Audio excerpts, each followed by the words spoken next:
Attirer de nouveaux publics à Versailles, c'est tout l'enjeu du partenariat établi entre le château et les éditions Glénat. Le 26 septembre sortait le premier album de bande dessinée, Le Crépuscule du Roi. Nous allons faire 3 albums sur le sujet, 3 albums qui seront indépendants. Le fil rouge sera le château. Ce sera le seul lien entre les 3 albums qui pourront se lire tout à fait indépendamment. Alors pourquoi ce choix? Comment vous est venue cette idée?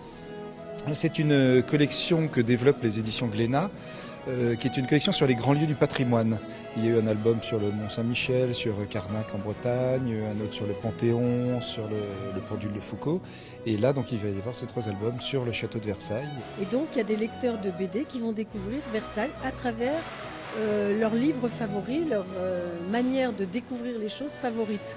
On peut découvrir Versailles à travers la musique, les romans, la peinture, la visite de Versailles évidemment. Et bien là, on va la découvrir grâce à la bande dessinée qui nous fait remonter dans le temps, puisque cette trilogie nous emmène dans le futur et puis après va nous ramener dans le présent pour nous transporter ensuite dans le passé.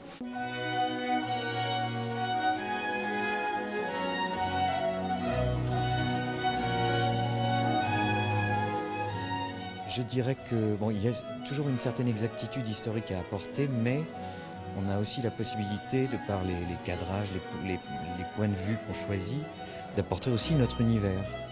Donc sans justement repasser par le côté carte postale ou film de déjà vu. Donc c'est moi, ce qui m'a vraiment intéressé, c'est ça. C'est d'essayer d'injecter dans Versailles un peu de mes visions à moi. On commence dans une histoire classique, traditionnelle. Il y a un roi, on ne connaît pas trop son numéro, mais enfin tout se passe bien. Les nobles font des histoires de nobles, les chambrières font des histoires de chambrières, et puis il y a quelque chose qui se passe, d'un seul coup on ressent des petits anachronismes, il y a des petites choses anormales dans l'histoire. Ça ne devrait pas se passer comme ça, surtout que, après tout, les serveurs s'appellent tous Robert. Il y a des Robert qui servent, des Robert partout. Et ce Robert, de temps en temps, ils ont plutôt une allure de robot. Et ce château, on ne peut pas en sortir. Si on passe les grilles de ce château, on rentre dans un univers extrêmement angoissant, extrêmement anxiogène.